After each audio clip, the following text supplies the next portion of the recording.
You're looking at a Ford New Holland tractor. This agricultural tractor is in used condition and the odometer reads 10,135 hours. It comes with a key and has its batteries. There is a CHC 800 Jenkins front sweeper included in this sale.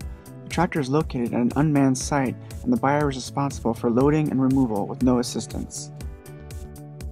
Government Liquidation, the world's online marketplace for U.S. government surplus and scrap property. With thousands of military surplus items added weekly to our inventory, GL offers surplus buyers a unique and dynamic pool of property for purchase and resale.